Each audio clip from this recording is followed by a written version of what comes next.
Entonces ahí sí mover el cebo es práctico, pero contra ratón. ¿Sí? Tiene una mayor dureza comparado con competidores, alrededor de 5.4 kilogramos por metro cuadrado, alrededor de los competidores más cercanos apenas 3.5 kilogramos. También mayor resistencia a la humedad. Otros se desmoronan, incluso se hacen polvo. Y aquí una cuestión de temperatura bien importante, porque nos han llegado comentarios de que es que a veces en algunas zonas se puede derretir. Pues, claro, es física pura. También hay muchos bloques que se derriten. Pero ¿cuál es el problema aquí? A veces nos perdemos un poco en la cuestión de efectividad de un cebado. Aquí lo importante no es tanto que llegue la temperatura a tal nivel que pueda derretirse el cebo. Hemos hecho pruebas que normalmente en la temperatura de fusión del recomiendo bloque es alrededor de 57 grados centígrados, que puede darse o se puede presentar en algunos cebaderos. ¿Cuándo? Cuando colocamos estos cebaderos en climas muy cálidos y además son de color oscuro. Se ha observado que en cebaderos de color oscuro tiende a incrementar hasta cerca del 30 a 40% la temperatura dentro del cebadero, del cual es la temperatura ambiente. Aquí el problema ya no es el cebo que pongamos dentro. El problema es ver si el ratón va a entrar ahí. Puede o no estar derretido, pero ni se va a meter.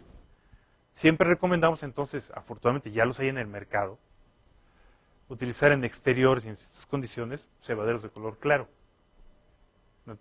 Son más frescos, no levantan toda la temperatura y garantiza que el roedor pueda entrar y que el cebo también se mantenga en buenas condiciones. ¿Sí? Y aquí lo tenemos, más o menos la ilustración, más o menos lo que encontramos esto. Si la intemperie estaba en 30 grados y medido como tal, a la sombra, pues a lo mejor baja como a 27. Pero expuesto al sol, llegaba en el interior del cebadero hasta 52 grados. ¿Qué pasa si nos vamos a una ciudad que les gusta, Mexicali? Que llega a ver hasta arriba de 50 grados. ¿Se imaginan la temperatura dentro de los cebaderos? O sea, realmente pues, la rata no va a entrar. Pongamos lo que pongamos, la rata no va a entrar. Entonces, más bien lo que hay que cuidar es ese aspecto. ¿Qué cebaderos vamos a utilizar tanto para garantizar la calidad del producto como también la calidad del servicio como tal? Y contrastando con lo que hablábamos hace un rato de los reducidas de dosis múltiple, hablemos ahora de los de dosis única. En este caso, como normalmente basta con que lo ingiera una sola vez el ratón o la rata, no es necesario que haya cebo siempre. Si al día siguiente se terminó, no forzosamente tendríamos que reponerlo. Y podríamos dejar pasar hasta incluso 3 o 5 días, dependiendo de la población que tuviéramos, o dependiendo de nuestro programa, incluso con cebaderos sin cebo. Sé que muchos van a levantar la mano o brincar y decir, no, pero entonces el auditor va a llegar y me va a reclamar. Porque, a ver, ¿por qué no tiene cebo tu cebadero? Bueno, eso lo va a reclamar si nosotros no lo aclaramos en nuestro manual nuevamente, nuestro procedimiento. Si nosotros en nuestro procedimiento decimos, estamos utilizando un cebadero agudo, que por su efecto solo tengo que reservar cada tantos días, independiente de que esté o no esté, el auditor no tiene un argumento, no tiene argumento para rechazárselos, ni para ponerle ninguna observación. Si ustedes no lo ponen, por hábito, el auditor siempre va a decir, yo tengo que ver cebo en los cebaderos. E igualmente, si ustedes jamás hacen referencia de que están evaluando el peso y consumo de los cebaderos, el auditor por hábito, porque además es una forma, el auditor conscientemente también de la calidad, de garantizar la calidad de servicio, les va a exigir siempre cebo nuevo, que haya siempre cebaderos, bloques nuevos, pero no es obligatorio. Entonces lo ponen, se está pesando y hay, incluso es un registro, este cebo cuando lo puse pesaba esto, el siguiente revisión pesó esto y así. Entonces el auditor incluso va a apreciar un trabajo más fino y que además ustedes dicen, con esto estoy observando y midiendo mi consumo real, no nada más si lo mordió o no lo mordió. ¿Sí? Entonces, una forma de monitorear, pero todo depende de cómo manejan sus procedimientos. Y digo esto porque una de las preocupaciones típicas de quien hace control de odores es ¿y qué hago con todo el sebo que quité de los cebaderos? Que no lo puedo mandar a eliminar, igual que los envases a algún área. Simplemente tengo que evitar tener ese desperdicio. Lo que hago es reutilizarlo. Si no lo puse en el procedimiento, reutilizarlo en otro servicio que no tenga que exigirme cebos nuevos, o simplemente en el procedimiento recalcar que no necesito cambiar. Así de simple. ¿Por qué desperdiciar ese producto? Además es dinero, en sentido estricto. Digo, claro, para verlo convendría más que pusieran más, por supuesto, pero mejor utilícenlo bien, lo de menos. ¿Sí? ¿Hay una pregunta? Dos. Sí. Dos preguntas. Sí, la primera es si en la ficha técnica o etiqueta se hace mención de lo que estás mencionando, o sea, si se puede hacer lo que estás mencionando. Me imagino que hace referencia a la parte de cebaderos. A la etiqueta no, porque la etiqueta hace descripción de recomendaciones de dosis y cantidad de producto. Ya la cuestión del procedimiento es cuestión del profesional. Listo. Y la segunda es, la pregunta es si es decir que se puede quitar el cebo y dejar la trampa sin cebo. Si en el procedimiento ustedes escriben que lo van a hacer así, dando el argumento que es un monodósico y que no es necesario estar renovando porque el roedor ya está intoxicado, se puede hacer. Tampoco es regla. Si quieren manejar una dosificación continua con un monodósico, se puede hacer también. A lo mejor tienen una infestación tan alta que quieren garantizarlo. Pero también todo depende de cómo manejen sus procedimientos. Pero tiene que estar escrito por la cuestión de los auditores. Si no, no aplica. Hagamos otra vez números, pero ahora con rodilón. Ahora lo voy a ampliar un poco más. Hablemos de la rata, pero también hablemos de ratón. Y también hablemos de algunas especies no objetivo, para hablar un poco de seguridad.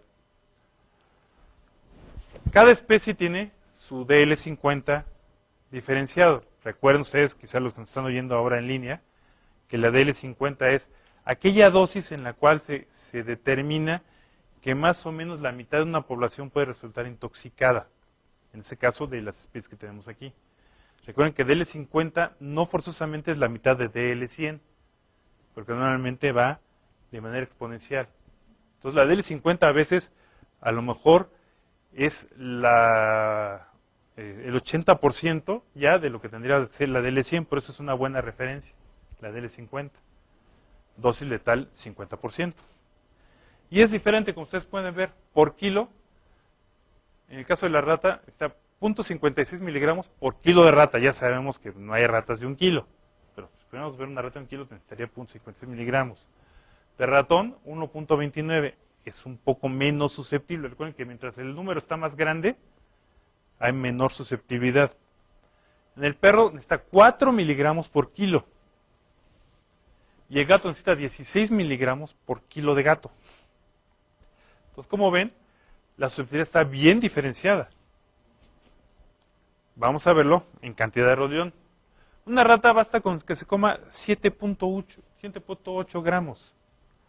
¿Cuánto dijimos que una rata de 350 gramos come? No, de alimento normal, que es 35 gramos. Entonces es pues poco más de la quinta de la quinta parte. Poco más de la quinta parte. O sea, realmente no hay que sustituir toda la alimentación. Lo mismo sucede en el caso del ratón. Apenas 1 gramo es suficiente. Pero ¿qué sucede cuando hablamos de especies no objetivo? Un perro de más o menos 20 kilos tendría que comer alrededor de 3.2 kilos de rodilón. Que si lo manejamos de manera descuidada, como dije un rato, sí puede llegar a comerlo. O sea, si estamos dejándolo ahí abajo y afuera, pues un perro ya anda atrás, y acuérdense que un perro normalmente no prueba, engulle. Entonces fácilmente se engulle 3.2 kilos. Entonces hay que tener cuidado con eso. ¿Es una cantidad grande? Sí. O sea, realmente si nosotros vemos un tratamiento normal para que junte 3.2 kilos, es porque de plano se lo pusimos ahí en charola. Si se come 2 o 3 cubitos, realmente no hay problema grave. En el caso del gato, vean, un gato de 4 kilos necesitaría consumir más de la mitad de su peso de rodilón. Realmente. Pero siempre sabemos que las razas tanto de perros y gatos, no son lo mismo que un estándar. Hay unas más delicadas que otras. Siempre, si alguna vez llegan a detectar por un descuido o lo que sea, que alguna mascota llega a ingerirlo, pues fácil, llévanse la etiqueta, van con el veterinario, él ya sabe qué hacer, pero bueno, hacer el énfasis, hay que tomar tiempos de coagulación, consumió esto, es una difetialona, no pasa nada. Ellos mismos, muchos veterinarios ya están especializados en esto y saben que con ciertos rodenticidas no hay tanto riesgo, se pueden manejar con cumatetralil, con difetialona, incluso con sus competidores, flucomafentos también, son relativamente fáciles de manejar las intoxicaciones accidentales, pero hay algunas que pueden ocasionar problemas graves, como la difacinona, por ejemplo. Es así, perrito que les coma difacinona, hagan cuenta de otro. Conste que no estoy autorizando que se utilice para control de perros. No lo estoy diciendo, y no es así. No debe ser, no y no debe ser, no debe ser, ¿no? No, porque además no viene etiqueta y estarías teniendo una falta normativa. No, y no pueden, para perros no. No, yo nunca les voy a recomendar Rodilón ni recomiendo para perros. ¿No? No. Mejor la captura y reubicación. Es mejor. Bueno, aquí tienen ustedes la disponibilidad. Bueno, ya no existe ni el cebo ni el polvo. Tiene nada más el pase de líquido y lo que es bloque, mini bloque y pellets. Siempre utilizar cebaderos de buenas condiciones, colocarlos bien, debidamente. Deben ser un diseño práctico, simple, no complicado. Si no se trata de poner a prueba los roedores, de ver encuentre el cebo. Yo se los digo porque me parece que no, pero yo sí me he encontrado unos diseños que dicen que es padrísimo. Alguna vez, no recuerdo bien dónde, si no me equivoco, era cerca de Guadalajara, había una persona que empezó a hacer sus propios cebaderos y porque había hecho el gran descubrimiento que haciéndolos así un poquito medio de laberinto, o sea, es que así hago que a fuerza la rata pase por donde está el cebo. Pues se le estás poniendo más difícil. Si no se trata de evaluar su inteligencia, se trata de que la elimines, que la controles. No es sacarle su índice, su coeficiente intelectual al roedor, ¿no? Hay que hay que hacerla fácil, ¿no? La colocación también es fundamental. Diseños así, que también los he visto, que es que para que se encuentren también con el cebo no funcionan, ni así. Lo ideal, ustedes lo saben, es que estén hacia un lado para que el roedor no vea un obstáculo y tenga acceso al cebo más fácilmente. Y obviamente no bloquear las salidas, ni ponerlos al revés. Siempre bien pegadas al muro. ¿Qué pasa cuando está la cadenita? La que se perdió de Carmen. Pues aquí a veces está todo movido y, pues sí, pues no se lo vuelan, pero tampoco funciona, ¿no? O está al revés. O bueno, afortunadamente también mucha gente me argumentaba, es que luego, ¿qué hago con la curva sanitaria de la industria alimentaria? Ya hay cebaderos que tienen esa curva, no hay problema. Obviamente, pues tienen que invertir en ellas y van a dedicarse a esa área, pero ya existen con curvas que tienen esa forma en esa parte para evitar lo que es la curva sanitaria, porque si ponen un cebadero tipo nada más cuadrado, pues no pega en la pared por la curva. ¿No? Sí. Hay una pregunta adicional y ¿es correcto limpiar con jabones con olorosos los cebaderos? O sea, De preferencia jabón neutro. jabón neutro. De preferencia. Hacer siempre el croquis, saber dónde está cada cebadero, cada cuándo se le da mantenimiento, limpieza justamente, cada cuándo se receba, cada cuándo le hemos estado checando, pesando, etcétera. Siempre vigilar que estén en buenas condiciones. También normalmente hay que ver normalmente dónde colocar los cebos. No es conveniente ponerlos donde están las excretas. Normalmente, de preferencia, buscar que sean más en el camino. Aquí se movió un poco el tache, no era aquí. Más bien en el camino antes del alimento, o entre el alimento y el ingestión, o el refugio. Pero en las excretas, normalmente cuando se pone cerca de las excretas, normalmente la eficacia baja. Porque salvo que hay una población muy grande, normalmente las ratas prefieren no comer donde excretan. Como a ustedes tampoco les gusta comer una torta en el baño. Igual, ¿no? Bueno, hay gente que a lo mejor lo haga, pero no sé. Siempre mantener limpio y ordenado, fundamental, por supuesto. Los cebos siempre mantenerlos bien cerrados y en buenas condiciones, los cebaderos. Tener siempre disponibles los mapas y los croquis.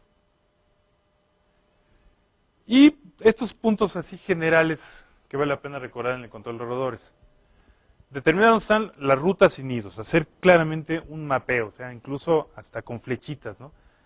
De acuerdo a mi inspección, detecté que aquí hay nidos, aquí está el alimento, mi hipótesis es que caminan de aquí para acá, llegan de aquí para allá, y eso lo podemos más o menos comprobar con todas las evidencias directas e indirectas. Los mismos roedores, la observación de los roedores, la ubicación de las madrigueras, la ubicación de excremento, la ubicación de orinas, rastros de por dónde caminan, huellas, etcétera. Sí. Pregunta, ¿cuál es el fundamento científico que demuestra la efectividad de un cebadero o trampa con curva sanitaria? No es tanto, la curva sanitaria no es por el cebadero. La curva sanitaria es para facilitar la limpieza de esas áreas. La idea de un cebadero con curva sanitaria es para que realmente pueda pegarse bien a la pared. No es que sea mejor o peor como tal para controlar los roedores. Simplemente es mejor para adaptarse a la forma que tiene la unión entre pared y piso de ese tipo de instalaciones. Si es una pared de piso normal, ¿se acuerda? Pues se utiliza un cebo normal, pero porque al momento de colocarlo, el cebadero va a ir bien pegado a la pared y al momento de pasar el roedor no lo va a identificar tanto como obstáculo, sino nada más como un paso. Si hay curva sanitaria, utilizamos un cebadero cuadrado, por esa curva sanitaria que tiene la pared, el cebo cuadrado no va a poder llegar fácilmente a la pared o va a quedar inclinado o levantado. Eso genera una apariencia de bloqueo o de obstáculo para el roedor, que a lo mejor después se acostumbra, pero mientras tanto nos va a retardar la aceptación por parte del roedor de ese cebadero, de ese elemento extraño, vamos. O sea, no, la curva sanitaria no es por los roedores, es por la limpieza de las áreas de la industria. ¿Mandé? Es la condición de la instalación, sí. Esa es la idea de la curva sanitaria en la industria alimentaria, básicamente. No por los roedores. ¿Otra más? A ver si. ¿La rata excreta en su nido? Mínimamente, solamente cuando la población ya es muy alta. Ahora, sí, orina, eso sí, porque es una marca. Ahí sí. Eso sí a cada ratito. Ahora, nunca hay que subestimar las poblaciones. Típicamente, pues vi 2 o 3. O también como nos ha pasado, hace no mucho, fuimos a hacer una inspección de un mercado. Y ya saben, ¿no? Típicamente sale la conocedora, la del puesto que ya sabe todo. No, yo las conozco bien, no, mira, ya se les puse nombre, una se llama fulanita, otra menganita. De veras, se los juro que así decía. Y además, ya tiene como 10 años que yo la he visto. Y digo, ay, caray, se murió, revivió, se murió otra vez, se volvió a revivir. Porque no viven 10 años. Pero según ella ya lo conocía. Entonces, pues obviamente esa era la idea de esta señora que pues ya las conozco y tenemos batallado para contarla, pero son las mismas, ya hasta nos ven y se ríen de nosotros. A veces dicen cosas más rasposas, ¿verdad? Pero se ríen, vamos a dejarlo ahí. Cuando en realidad son a veces otros individuos, los que habíamos visto hace unos años ya son otros, o a lo mejor es una infestación nueva. Entonces nunca despreciarla, analizar muy bien cómo está la población. Siempre utilizar rodenticidas de calidad, obviamente. Proteger los conservadores bien diseñados, tiene que ver con lo que acabamos de mencionar, y fijos al sustrato. Elegir siempre la formulación más adecuada. Registrar los consumos para ver realmente qué tanto están comiendo, esa información. O sea, el que encontremos cebos o encontremos bloques roídos, Es información que a veces estamos desperdiciando. Tenemos que sacar información de ahí. Y siempre reparar y eliminar las condiciones favorables de los roedores. Ya dijimos, tapar madrigueras, limpieza, alimentos disponibles, fuentes de agua, etcétera. Y ser muy formales en el seguimiento. Fundamental en cualquier programa de control de roedores. ¿Hay una pregunta? Correcto. Sí. Entonces, ¿es un mito la eficacia de las trampas con curva sanitaria? No dije eso. No es un mito. O sea, estoy hablando que la curva sanitaria es una forma para adaptarse a la pared y el piso de la instalación. Si la instalación es cuadrada, pues pueden utilizar un cebadero cuadrado, normal. Si encontráramos, que los hay, paredes que tienen en una esquina más allá de los de los 90 grados, así que normalmente en esquina no es práctico, de manera hipotética tendríamos que adaptarlo con un cebadero con esa forma. Idóneamente, si encontráramos una pared que en lugar de tener cuba sanitaria tuviera una bajada o algo así, tendríamos que buscar adaptarlo de tal manera que no generara la apariencia de un obstáculo. No es tanto que sean mito, sí funciona si se utilizan para un área que tenga curva sanitaria. Obviamente no les digo que utilicen las de curva sanitaria para todo, porque son más caras. Entonces mejor utilizar las de curva sanitaria donde hay curva sanitaria.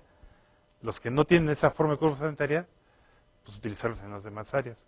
O sea, es más bien utilizar el correcto. No es ni mito ni realidad, no es cuestión de eso, es cuestión de cuál es más práctico en una situación que en otra. Sí, pues darle la confianza a la rata que pueda penetrarse, que no vea que está de lado y que lo vea como un obstáculo. Y acuérdense que son recelosas. No recelosas, sino recelosas. Que tienen celo de entrar, de ver cosas nuevas. Entonces, repito lo que dije hace un rato, el ver una condición que le genera un obstáculo va a hacer que tarde más en aceptar el entrar a ese cebadero y que tengamos el efecto que queremos en el momento que la rata consuma el cebo que está allá adentro. El cebo en el cebadero no nos sirve en tanto que la rata no lo coma. Obviamente. O sea, puede estar ahí el mejor, pero necesitamos que la rata lo coma. Entonces tenemos que facilitárselo, ponérselo fácil. ¿Sí? Esa es la respuesta, básicamente. Y pues con esto, justamente cerramos. Pues ojalá lo poco o mucho que vimos hoy les pueda ser útil. También los que están en línea. En realidad, quisiera nada más cerrar con esto del control de roedores. A pesar de que lleva muchos años, y como dijimos al principio, quizá es la parte más antigua del control de plagas urbanas, también tiene mucho que ver, no me gusta utilizar el sentido común, con la lógica. Tampoco me gusta mucho usar el término de que hay que pensar como rata, no, hay que pensar como controladores de plagas. Pero conocer mejor los roedores para anticiparnos a sus necesidades y evitar que puedan cumplirlas. Recuerden, siempre el manejo integral de plagas es la base. Siempre, siempre, siempre.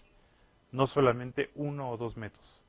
Es cuestión de estrategia, esencialmente. Y cuando se trata de mamíferos también adaptables y con tantas posibilidades de sobrevivencia como las que acabamos de ver, puede complicarse. Lo importante es que seamos mejores nosotros.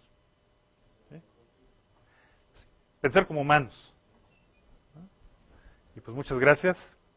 Y vamos a las preguntas finales, porque ahí te van a llegar en cascada. Sí, claro, a llegar algunas preguntas. Sí. La pregunta, dándole continuidad a la parte de la eficacia de la curva sanitaria. Ajá. Preguntan si esto es para ratas y para ratones. Sí. Si es el mismo efecto, dado que las curvas sanitarias son para interiores. Por eso, o sea, bueno, yo creo que para mí la duda va por ya sé por qué lado van. Porque en ciertas áreas, naturalmente por norma, se recomienda que en áreas de proceso o almacenaje de materia prima, por ejemplo, no se manejen ceborrodenticidas. A veces hay cebaderos de curva sanitaria en los que cabe perfectamente una trampa de pegamento. También, no tiene que ser cuestión de un cebo rodencida. Y recuerden que la mayoría de las normas permiten el uso de rodenticida si es que se ha demostrado la presencia de roedores vivos en el interior y solamente mientras se obtiene el control. Cuando ya se ha controlado, se sacan todos los cebaderos con rodenticida, o se dejan, pero ya no con rodenticidas, sino pues pueden ser nada más trampa de pegamento en todo caso. Y yo creo que va por ahí la cuestión de los interiores. Es cierto, si es área de proceso, va a ser más difícil que lo utilicemos con cebo rodenticida. Totalmente cierto. Y buen punto. Hay otra duda. Ajá. ¿Cuál es la distancia que se deben poner los cebaderos y qué los norma? Ahí sí, ese es otro mito. Hace mucho tiempo sí había ciertas normas que decían que se pudieran cada X distancia, entre 6, 8 metros. Esta distancia normalmente lo que quería o pretendía cubrir era más o menos lo que era el ámbito domiciliario que vimos hace un rato, que más o menos se pudiera cubrir las áreas por donde pudiera penetrar el roedor. Hoy en día ninguna norma lo pone como obligatorio. AIB, por ejemplo, lo menciona como una opción, pero no como obligatorio. Entonces, en realidad, lo que debe regular cuántos cebaderos de a qué distancia lo ponemos es nuestra inspección. Si vamos a un área donde está una vía del tren y hay un tiradero, y vemos que hay un flujo frecuente de roedores ahí, pues a lo mejor hay que poner varios, incluso a lo mejor cada 2 metros, porque hay muchos. Pero si del otro lado no vemos ninguna evidencia de que penetre ningún roedor, que no haya nada, no haya forma de que penetre, pues a lo mejor no ponemos nada. O sea, ya no hablemos de distancia, a lo mejor no ponemos ninguno. O a lo mejor hay algunos nada más por monitorear y ya. O sea, hoy en día las normas así lo refieren. Está basado en la inspección y a la necesidad. Eso, la estancia entre cebaderos, es una idea que ha quedado, es así, como un mito. Tiene su fundamento, pero no es suficiente para conservarlo. En realidad, la inspección es lo que determina. Pero, o sea, ninguno lo obliga. No hay normas que lo obliguen que haya tanta distancia. Ahora, ojo, puede haber algún auditor para probarlos que les pregunten eso. ¿Por qué tus cebaderos no están a esa distancia? Si empiezan a tartamudear, el auditor va a decir, no sabe, entonces de aquí me lo agarro. O sea, así es. Pero ustedes ponen, ¿eso que acabo de decir? Bueno, pues porque en realidad no es necesario, yo determiné de acuerdo a la inspección, y aquí están los documentos, mi inspección, que por acá no es necesario, pero determiné que por acá, por este lado, hay un fuerte riesgo de que lleguen los roedores, entonces aquí por eso lo puse más juntos, pero lo estoy monitoreando, etcétera. Ahí sí se vale. Pero es importante que le sepan responder al auditor. Pero no hay obligatoriedad por la distancia hoy en día, de ninguna. La hay como debería o recomendación, pero no como obligación. ¿Sí? ¿Más? Pregunta, ¿cuánto tiempo de vida tiene una rata y un ratón? Aproximadamente, en la naturaleza, digamos, entre 1 o 3 años. Aprox.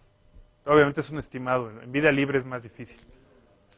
Las condiciones y alimentos, refugio, sí, entre 1 a 3 años. Curiosamente, como mascota les puede durar mucho más, pero hay otras condiciones. Ahí les duran 5 o 7 años. Sí. Regresando al tema de las auditorías, Ajá. lo que escriben es, en la auditoría de Yum, sí mencionas distancias. Como recomendación. Sí. Sí, así lo menciona y también le da IB, Ok. pero como recomendación. Y pregunta, ¿qué tiempo de vida tienen los cebos, racumín, dentro de las cebaderas? Dependiendo de las condiciones en las que se coloquen, naturalmente. Y obviamente lo ideal es que si hay roedores y lo van a consumir, pues que no dure nada, que no haya, que haya consumo. Si nosotros empezamos a ver que el consumo después de varias revisiones es 0, pues estrictamente hablando no hay justificación para mantener ese cebadero. Esto simplemente se puede remover. Claro, todo eso registrado naturalmente en nuestras inspecciones.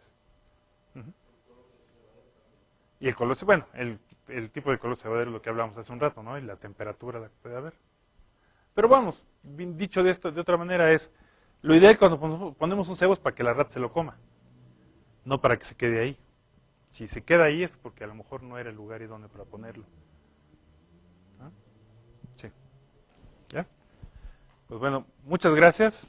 Si surgieran más preguntas o ya ha pasado un poco la fiebre de la plática, surgiera alguna duda o ya en la almohada no les deja dormir alguna, mándenos un correo y podemos también tratar de responderles. Si es que tenemos, por supuesto, la respuesta, y si no, se las conseguimos. No siempre tenemos todas las respuestas, hay que ser francos, pero si no, se las conseguimos. Pues muchas gracias y buenas tardes, buenas noches.